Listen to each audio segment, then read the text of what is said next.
Funding for the Maddy Report is made possible by grants from BNSF Railway, moving our economy for 160 years.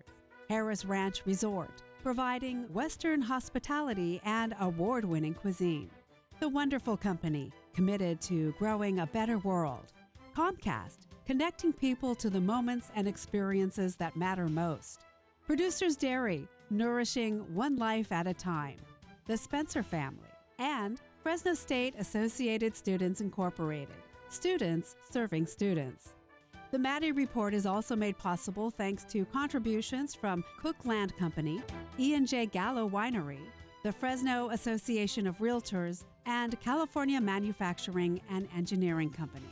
From the Maddy Institute, the Public Policy Institute for the Valley's 4 public universities, this is the Maddy Report with Executive Director of the Maddy Institute, Blake Zante. Welcome to the Maddy Report. Today we're discussing the vital role of California's agricultural industry, exploring its challenges, innovations, and opportunities. Agriculture is a cornerstone of California's economy, producing over $50 billion annually and employing millions across the state. From the crops that feed the nation to the wine that defines its identity, California leads the country in agricultural output. Joining us is Christine Birdsong, Undersecretary of the California Department of Food and Agriculture. With decades of experience in agricultural policy and advocacy, she brings an in-depth perspective on how the state is working to ensure the sustainability and resilience of this critical sector. Welcome to the show, Christine. Really appreciate you being on. Thank you so much. And I just want to say at the outset, we are just so impressed by the Maddy Institute and your internship programs at CDFA. We had a handful of interns last year, and we're hoping for another group of such talented, smart young people to come back this year. And hopefully they're getting a good taste of some experiential learning, working across different divisions at CDFA. So I just want to say thank you for partnering with us on that program.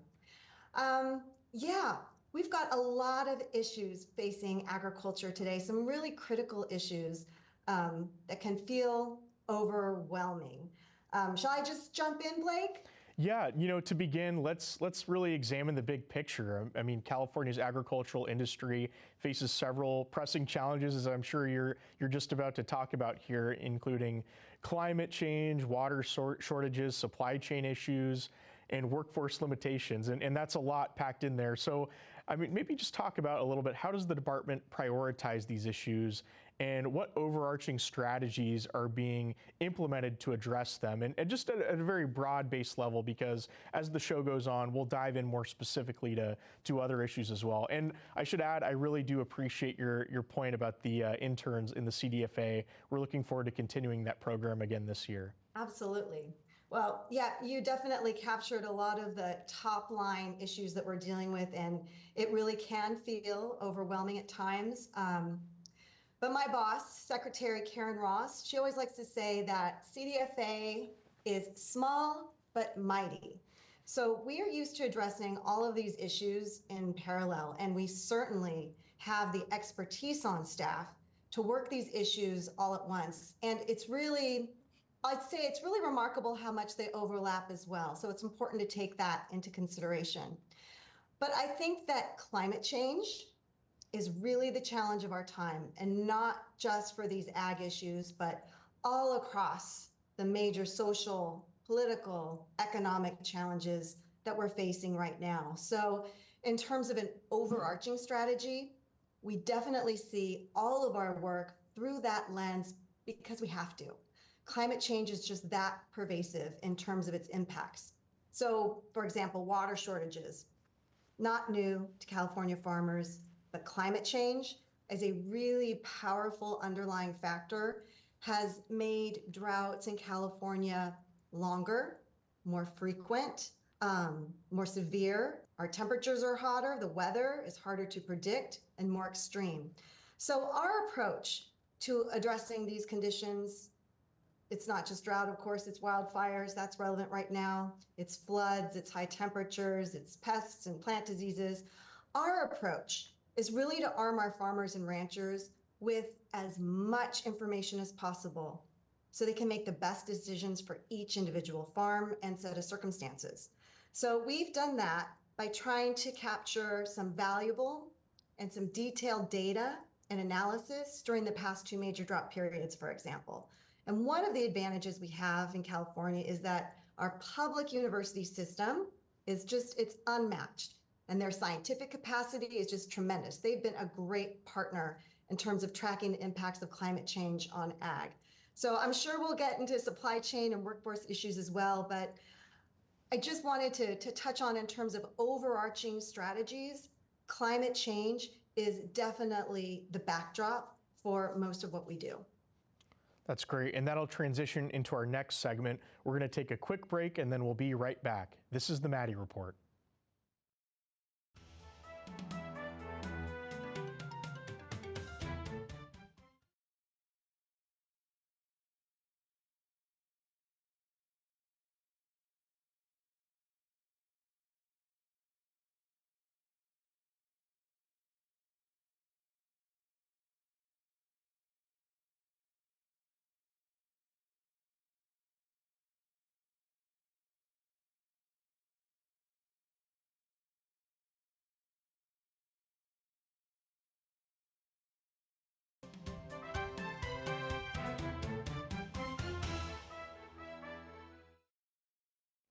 Welcome back to the Maddy Report. We're talking with Christine Birdsong, Undersecretary for the California Department of Food and Agriculture. Let's jump right into something we mentioned briefly in the beginning, but there are a lot of issues that California agriculture is obviously dealing with. But one thing that I really want to talk to you about today, Undersecretary Birdsong, is ag transportation. This is sort of an open-ended question, but what are some of the pressing issues facing ag transportation or surrounding ag transportation right now as it relates to California agriculture? Well, I would say all of the issues around ag transportation, of course, impact the San Joaquin Valley. But there are two things that I think are kind of unique. The first one I would say, well, in case maybe you've noticed, there's kind of a new commodity popping up, growing in the Central Valley. It's not agave. Seen that quite a bit. Actually, you see a lot of warehouses now, right? Where fields used to be. This is changing transportation patterns, absolutely. More trucks coming and going. They are distributing commodities beyond our agricultural commodities, coming from all over the state, all over the country. So we're seeing definitely more trucks on the road. Another kind of topic of conversation that I keep hearing about, and maybe you and some of your viewers have too, of needs for an inland port in the Central Valley. This idea of creating some kind of a logistical hub that makes it more efficient to move commodities. That's bringing together trains, trucks, warehouses, maybe even some processing facilities, all to streamline, make it more efficient, reduce greenhouse gas emissions, lean more on electrification, all to make the movement of commodities, of agricultural products, just go more smoother and hopefully save growers more money. You know, you mentioned ag trucking, you mentioned access to ports and exporting goods. How do those issues impact the San Joaquin Valley? It's certainly something that we'll hear ag producers talk about here on the ground. We'll hear local policymakers talk about here in the Valley. But maybe could you talk a little bit about, here in the Valley, how do some of the issues you mentioned impact our region? Well, all of the issues I mentioned impact the region. It's not just one thing, right? We need to be looking at ways to build more efficient freight and industrial movement into the systems that we already have, the road systems, the transportation systems that move ag commodities in and out and throughout the whole Central Valley. And I-5 and 99, they get a lot of attention, but for a farmer in the Valley, especially the smaller, medium-sized ones, there's also kind of east, west, and regional movement that matters at least as much in the normal course of business. Shipping harvested crops to the port's a very important step, of course, it's critical, but most of ag transportation that goes on in the ag sector happens in those months before harvest, of course, and that's when our farms are receiving locally sourced goods and services throughout the rest of the year. It's when they're moving equipment between fields. It's when they're refilling fuel tanks and water tanks and calling in repairs, all of that. So many necessary trips, and a lot of them that don't even touch a freeway. But we have a chance to work with Caltrans and other agencies to help incorporate in their future planning those needs of agriculture. And talking about the state's climate goals, how you mentioned this very briefly earlier in the segment, but how do the state's climate goals really tie into reshaping ag transportation in the state of California? Is that something that CDFA is currently focused on? Well, absolutely, we have to be paying attention to that. There aren't any programs at CDFA. We don't have explicit jurisdiction or authority in that area. But what we can do, and what we tend to do in all kinds of other issues where we don't necessarily have jurisdiction, is we try to make sure that agriculture has a seat at the table. Whenever another agency, whether it's Caltrans or the Public Utilities Commission or CEC, whenever anyone else is looking at regulations that impact agriculture, we try to be engaged as much as we can to make sure stakeholders are there to have a say, to express how any new regulation can impact their work, their industry, their business. And we just do our best to bring folks together and make sure that the interests of agriculture are represented when any policies around ag transportation, electrification are being discussed in Sacramento. Thank you. We'll be right back after this break. This is the Maddy Report.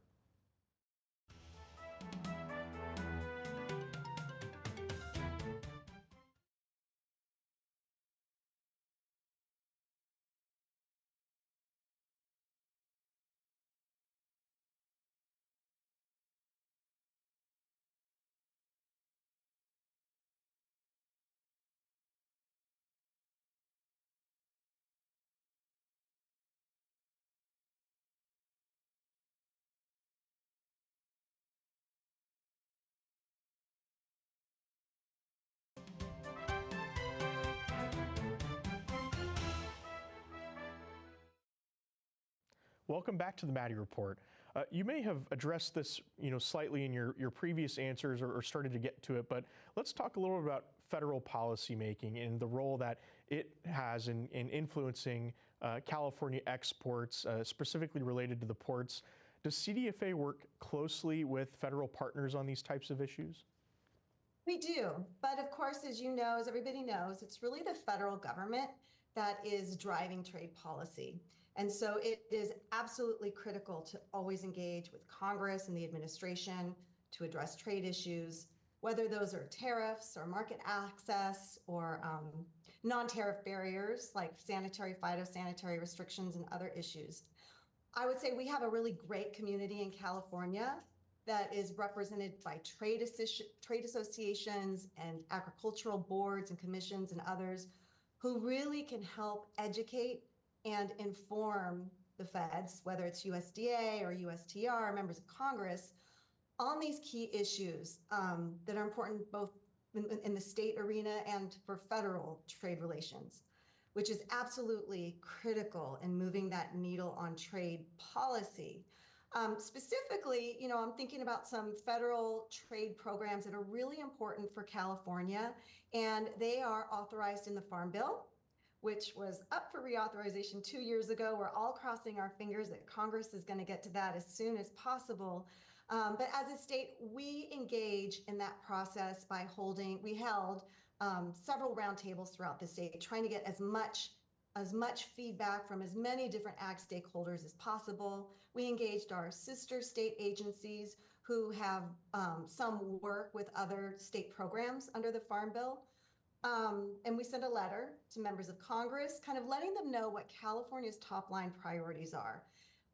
And among the many priorities we list that, of course, have to do with hunger and nutrition and conservation, but of course, trade was one of our top line asks, making sure that there is adequate funding for programs like the Market Access Program, the Foreign Market Development Program, the Maintaining Emerging Markets Program.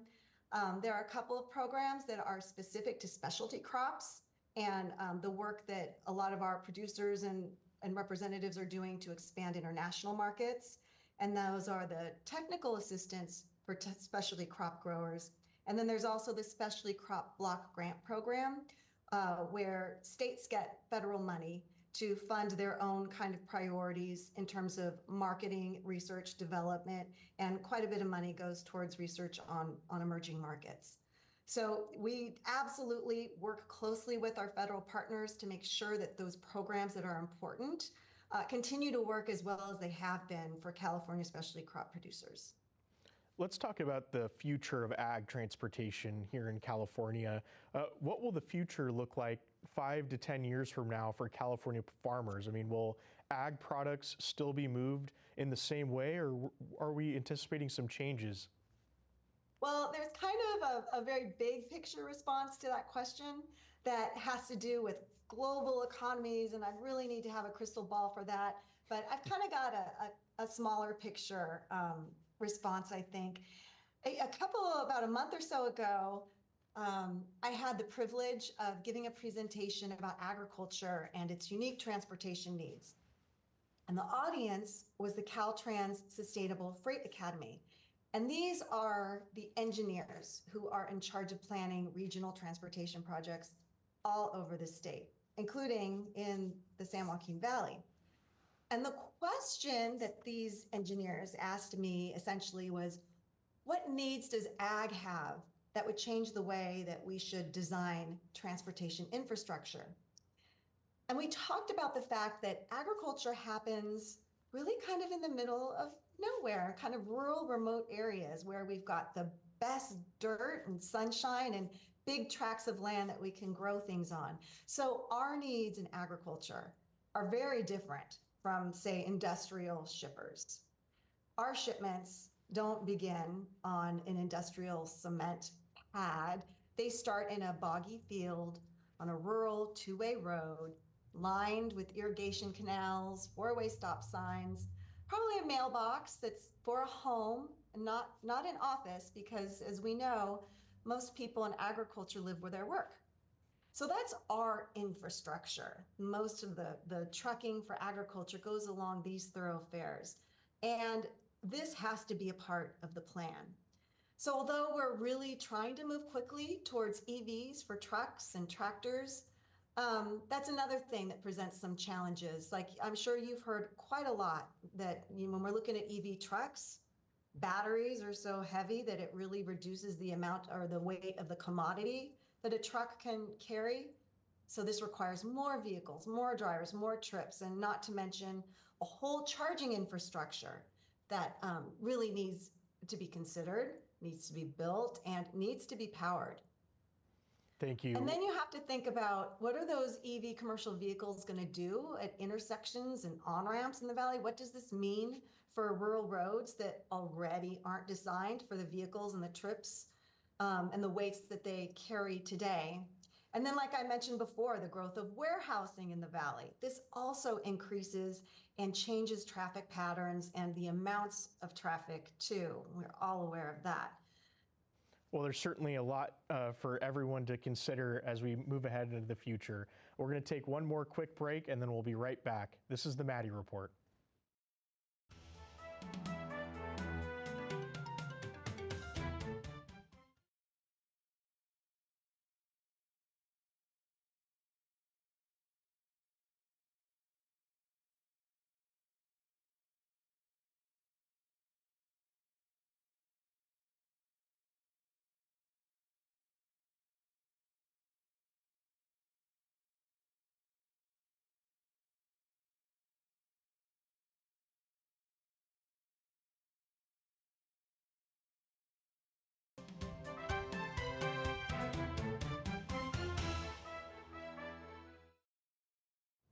Welcome back to the Maddy Report. We're here with California Department of Food and Agriculture Undersecretary Christine Birdsong, who's telling us a little bit about some of the issues and opportunities for California agriculture looking ahead. Undersecretary Birdsong, I want to talk a little bit about labor in the state of California as it relates to agriculture. You know, labor shortages have become one of the most critical challenges facing California's agricultural sector, as you well know. And according to industry estimates, you know, the state may face a significant gap in agricultural labor over the next decade. And part of that is fueled by an aging workforce, changes in immigration policy, and then also a declining interest in ag careers among younger generations. It sounds grim, but I also know that the CDFA is doing a lot to address these things. So could you just tell us, what are some of the programs and things that CDFA has invested in to be able to address some of these issues? And maybe mention some partnerships as well. Well, one of the things I've been really glad to see with our current state administration is the willingness to really embrace and champion career paths that don't necessarily follow the traditional college path. And we've got advancements like robotics and data-driven systems on farms, and we really need to kind of marry the real-world skills of farm workers and ranch hands with these next generation tools that are coming down the pipeline, and they're coming down the pipeline fast. So what we're focusing on is really a combination of encouraging kind of new crops of people to consider careers in agriculture. I think the most recent statistic I saw for the average age of a California farmer is 59, almost 60 years old, and our average farm worker is about 40 years old. So we're also wanting to make sure that we can bring our current, as we're bringing new workers into the force with kind of exciting new jobs, we also want to make sure that the current workers who want to stay in agriculture are also coming online, and that we are providing them the opportunities to upscale and to increase their knowledge and their abilities in terms of ag work. So retraining, working with our community colleges, has absolutely got to be built into the process. You may have heard of F3, it's the Food Future, I forgot the other F. But this is a program, a consortium that CDFA, the state, got some federal money for to support connecting our community colleges with farms and ag tech industries, making sure that all of the research that's happening into improved ag technology is really responsive to what farmers need on the land. At the same time, taking that technology and providing a curriculum around that can help train farm workers to access these new, higher paying, more high-skilled jobs. What role does the state play in fostering innovation and ensuring that farmers have access to these emerging tools? Well, I guess I would say, there's a two-part answer to that one. First of all, farmers absolutely have to be a part of the process when these tools are developed, or they're just not going to work. Second, and I say this every chance I can get, all farm labor is skilled labor. And there are so many tools out there right now that weren't available even 5 years ago. And so many of them, if you ask the farmers, are just not useful, or they're too expensive. And that's probably because someone who isn't a farmer had a great idea and made it all the way to market without a farmer's involvement. So that's kind of an oversimplification, but I think that's what happens a lot of the time with technology in agriculture. So we need to make it the norm for any product that's going to be used on a farm be developed with farmers, not just for them. And not just let's run it by the farmer as the very last step before we send this off to market, but they need to be in on the ground floor. And I think that's part of the state's role, to make sure that we can help build that relationship between the farmers and ranchers and the real world needs, and the people who have the research, the technology, the tools, and the money for investments, right, to develop that new research. Well, that's a great note to end on. Undersecretary Birdsong, thank you so much for joining the Maddy Report today. We really appreciate your time. Thanks so much, Blake. I enjoyed this time with you. Thank you. Thank you for tuning into the Maddy Report. To learn more about the Maddy Institute, visit maddyinstitute.com. We'll see you next week. The views expressed in the Maddy Report are those of the individuals participating in the program and do not necessarily reflect the views of the Maddy Institute. If you'd like to share your thoughts about today's episode of the Maddy Report, please visit our website at maddyinstitute.com.